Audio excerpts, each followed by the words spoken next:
Olá, família! Sejam todos bem-vindos ao estudo diário das Escrituras. Vou começar lendo uma mensagem aqui no canal. Essa aqui é da Fátima Belém. Ela escreveu assim: Bom dia, Vanderlei. Devido à falta de minha filha, que faleceu subitamente, tenho muita saudade dela. Foi muito a ausência dela.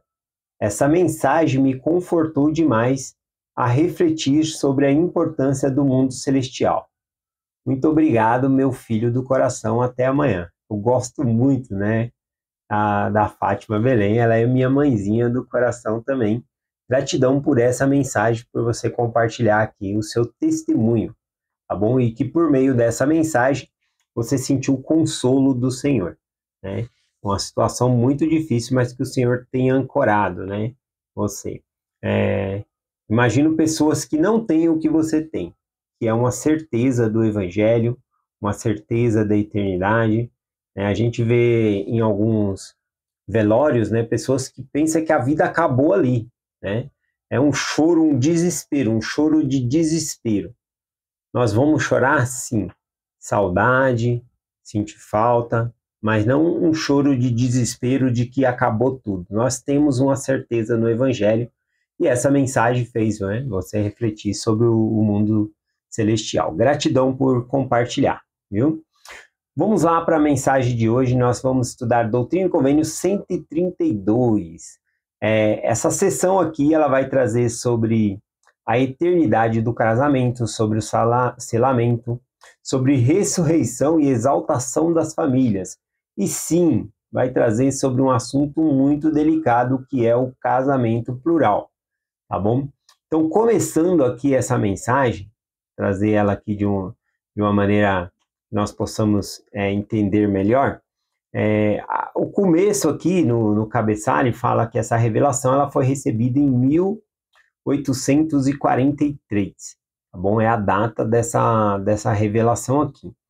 Só que Joseph Smith, ele já sabia, né, dessa revelação, em princípios dessa revelação, antes dessa data, pelo menos 10 anos antes. Nós temos historicamente comprovado em diários, né, das pessoas que praticaram, das mulheres que praticaram o casamento plural, de líderes da igreja. Então, essa não é a primeira revelação que ele recebe, tá bom? De obedecer esse mandamento, que foi o casamento plural que ele recebeu, tá bom? Então, é um assunto muito delicado de falar. Joseph Smith, inclusive, quando ele está recebendo essa revelação aqui, é uma ordem para que ele pratique. Porque quando ele recebeu a primeira vez, ele tentou praticar, começou a colocar em prática de algumas maneiras e não deu certo, né? Não deu certo e ele pelo menos pensou assim, eu tentei, né? Eu tentei. Mas não foi assim, né? Que Deus que viu, não, né? Não é tentar, não, você vai fazer. E aí o Senhor, então, ordena ele que pratique, né, da maneira correta.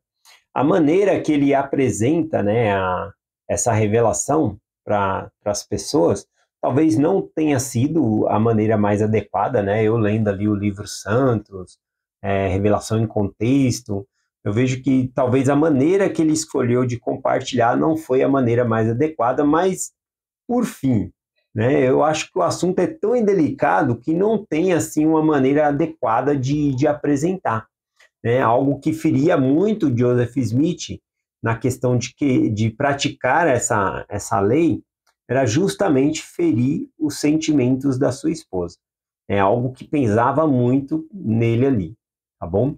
E certas vezes o Senhor manda fazer coisas difíceis, né? Eu, por exemplo, não queria viver na época de Josué, e Deus ia lá, mandava entrar numa cidade e não deixar vivo nem um papagaio, né? Então, para mim, seria extremamente difícil cumprir um mandamento desse. Às vezes, o Senhor dá mandamento específico para algumas pessoas. Aqui, no caso, ele deu para Joseph Smith e algumas outras pessoas viver, né, a prática aqui do casamento plural, tá bom? E era algo extremamente difícil. A gente vê em Oséias, né, o Senhor mandando ele casar com uma mulher que não era virtuosa, né, tirar ela lá do meio do prostíbulo e casar com ela, essa mulher iria trair ele várias vezes, ter filhos fora daquele relacionamento, iria perdoar. E toda essa mensagem que Deus fez, né, com Oséias ali era para mostrar que Deus cuida do seu povo e o seu povo estava traindo ele, tá bom? Então, às vezes, o Senhor vai mandar fazer coisas difíceis, tá bom? Nós devemos chegar a um nível, né, de obediência ao Senhor, que se Deus mandar a gente fazer qualquer coisa que nós possamos fazer, assim como Abraão, né? Fazer como Abraão, obedecer mesmo sendo difícil de se fazer, tá bom? Então não é um assunto fácil aqui, eu vou procurar ver a maneira que eu entendi compartilhar aqui para vocês. Primeira coisa que eu queria compartilhar aqui é a questão de que as pessoas tratam como poligamia. Para mim, Joseph Smith não viveu a poligamia, a igreja não viveu a lei da poligamia, tá bom? Embora na literatura use-se essa palavra, mas a poligamia, ela está relacionada à cultura, tá bom? Existem povos que... A poligamia é sim... Qual que é a diferença? O que é igual, né, no casamento plural e na poligamia? A poligamia significa a pessoa ter mais de uma esposa ao mesmo tempo, né? Então, isso é poligamia. O casamento plural também, a pessoa vai ter mais de uma esposa ao mesmo tempo. Porém, na poligamia, é uma questão social, tá bom? É uma questão da cultura, não envolve religião, não envolve convênio com a pessoa e com Deus. Já no casamento plural, e aqui a gente está falando de uma coisa sagrada, o Senhor colocou por meio de convênio, tá bom? Fazia parte aqui, né, do mandamento. Então é algo diferente de poligamia. Então eu não gosto de colocar tudo no mesmo balaio ali e falar, é isso, né? Não, eu gosto de colocar as coisas diferentes. O assunto já é delicado. E aí a gente tratar de qualquer maneira não é legal, né? Então, quem quiser pesquisar, é só perguntar, ver, faz a pesquisa. Qual é a diferença de poligamia e casamento plural? Há sim uma diferença. Então, na igreja, não se praticou poligamia, tá bom? Praticou-se casamento plural. Então, vamos lá aqui, na questão aqui, né? O Senhor vai citar aqui alguns casamentos aqui. Vamos começar no versículo 1, né? Diz assim, em verdade, assim diz o Senhor a ti, meu servo Joseph, já que me inquiriste a mim para saber e compreender como eu, o Senhor, justifiquei meu servo Abraão, Isaque, Jacó, e assim como meu servo Moisés, Davi, Salomão, e meus servos, no que diz respeito ao princípio da doutrina de terem muitas esposas e concubinas. Então aqui Joseph Smith ele queria aprender e entender a raiz doutrinária, e não apenas o contexto histórico, né? Porque os patriarcas na antiguidade tiveram, né? Praticaram esse casamento plural. Por quê, né? Como que Deus aceitou isso? Porque a gente vê isso no contexto histórico, nas escrituras, a gente não vê uma repreensão de Deus a esse respeito, né? A gente vê, às vezes, o que parece até uma aprovação, né? Por exemplo, Abraão, a esposa dele era estéril, ele toma a serva ali como mulher, né? Como uma esposa. Outra coisa também, né? Não é um amante, ele toma como uma esposa. Ela sai de uma condição e vira ali, ela ganha proteção dentro da família, vários outros aspectos. Ela se torna assim uma esposa secundária, tá bom? Então a gente vê, por exemplo, é mais fácil falar de Jacó, né? Porque Jacó ele se casou com as duas irmãs, Raquel e Lia. Isso é casamento plural, né? E aí ele obteve delas duas servas, né? Uma de Raquel, outra uma era Zilpa, outra Bila, né? A Bila veio de Raquel. E aí então essas mulheres, elas não estão na mesma condição da primeira esposa, né? No caso de Jacó que tinha duas, né? As duas irmãs não estão na mesma condição, mas também elas não são amantes dele, tá bom? Elas são legalmente casadas com ele, elas se tornam esposas, né, de Jacó ali também.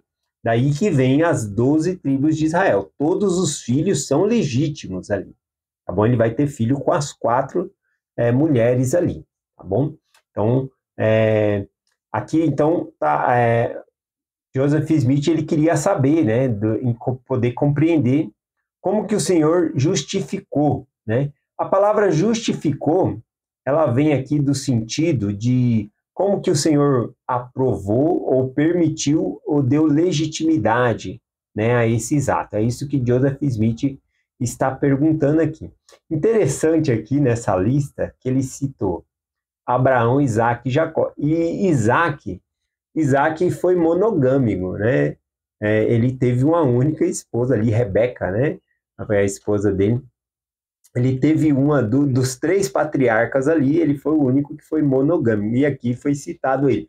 Aqui mostra que também esse casamento, né? Ele não era obrigatório, tá bom? Ele não era obrigatório, né? E até tem uma citação da igreja, eu vou pegar já ler o próximo versículo aqui, que fica melhor para nós entendermos. Lá no versículo 6 diz assim, ó, e quanto ao novo e eterno convênio foi instituído para a plenitude de minha glória.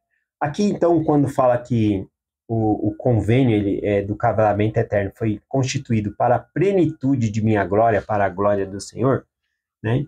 O que essa escritura não significa, né? Ela não significa que a plenitude da glória todos têm que estar casados, né? E alguns erroneamente interpretaram dessa maneira, dizendo assim, olha, são muito mais mulheres que vão ser salvas do que homens, né? Basta olhar no jogo de futebol, tem muito mais homens do que mulheres, né? E aí você vai na igreja, tem muito mais mulheres do que homens. Então vai ser muito mais mulheres do que homens. Como que todas vão conseguir ter sua exaltação se não tiver o casamento plural, né? Então, para isso que teve o casamento plural, para ter essa plenitude. Isso é um erro falar isso, tá bom? Por quê? Eu afirmo isso dentro de uma declaração da igreja que diz aqui, ó, a primeira presidência já declarou oficialmente em 1947 e reafirmando que o casamento plural não é um requisito para a exaltação, tá bom? Um homem apenas e uma mulher apenas selados no templo podem receber a exaltação, tá bom? Então, apenas confiar no Senhor, da maneira que vai ser, tá bom? Mas o casamento plural, ele não entra aqui como um requisito para a exaltação. E aí, eu lembrei disso por conta de Isaac, né? Isaac foi monogâmico, né? Ele teve apenas uma mulher ali. Isso mostra também, na época em que Joseph Smith recebeu a revelação, alguns aceitaram e viveram a lei, outros recusaram e não quiseram viver, e também não tiveram consequências nenhuma quanto a isso, tá bom? Então, vamos continuar aqui. O versículo 7, eu acho ele bem interessante, porque ele vai falar de vínculos e contrato que nós fazemos nessa terra, que não tem validade no mundo vindouro, né? E às vezes até as pessoas ficam combinando, né? Não, lá no céu a gente vai poder casar, lá no céu a gente, né, fica fazendo contratos aqui, né, combinados, vamos dizer assim. Isso não vale nada. Olha só o que diz aqui no versículo 7, diz assim: em verdade eu te digo que estas são as condições desta lei. Todos os convênios, contratos, vínculos, compromissos, juramentos, votos, práticas, ligações, associações ou expectativas que não foram feitas, nem acertados, nem selados pelo Santo Espírito da promessa, tanto para esta vida como para a eternidade, por meio daquele que foi ungido, isto também de maneira muito sagrada, por revelação e mandamento, por meio do que eu ungi, né? A quem designei na terra para possuir esse poder. E designei meu servo Joseph para possuir esse poder nos últimos dias. E nunca há mais do que um na terra ao mesmo tempo, a quem o poder e as chaves desse sacerdócio são conferidos. Não terão eficácia, virtude, vigor nenhum na ressurreição dos mortos, nem depois dela, porque todos os contratos que não são realizados com este propósito têm fim quando os homens morrerem, né? Então, aqui esse versículo ele ensina que qualquer contrato, os casamentos que é feito no civil, eles têm efeito aqui na Terra. Quando termina, realmente é aquela frase triste, né? Uma das cerimônias mais lindas que eu vejo aqui na Terra é o casamento, né? E a parte mais triste também, quando é dito, né? Até que a morte os separe. Então, a coisa mais bonita já vem ali com a data de vencimento, né?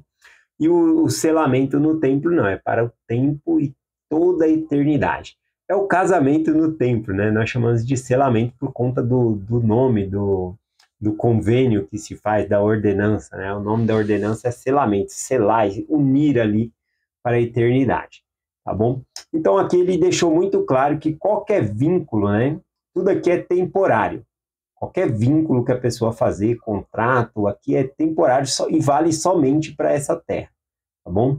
E aí ele começa a explicar a partir do versículo 6 aqui, não, a partir do versículo 8, que a casa dele é uma casa de ordem, tem que ser feito da maneira que ele instituiu para valer para a eternidade. O versículo 14 diz assim: pois todas as coisas que permanecem são por mim, e todas as coisas que não são por mim serão abaladas e destruídas. Então só tem validade se estiver no Senhor, tá bom? Vamos lá no versículo aqui, ó. Versículo 15 em diante, vai trazer até uma lembrança para nós lá de Jesus com saduceus, né? Lá em Mateus capítulo 22, os saduceus, né, que não acreditavam na ressurreição, vieram com a pergunta para Jesus Cristo, né, dizendo: olha, um homem casou com uma mulher, né, aí não teve filho, ele morreu, ela casou com o irmão dele, né, e morreu também, casou com outro irmão. É porque na lei de Moisés era assim: se uma mulher casou com um homem, ele morreu e ela não teve filho com ele, aí na lei de Moisés, para ela não ficar desamparada, ela casava com o irmão, ela era dada ao próximo irmão ali para casar e dar descendência para ela, tá bom?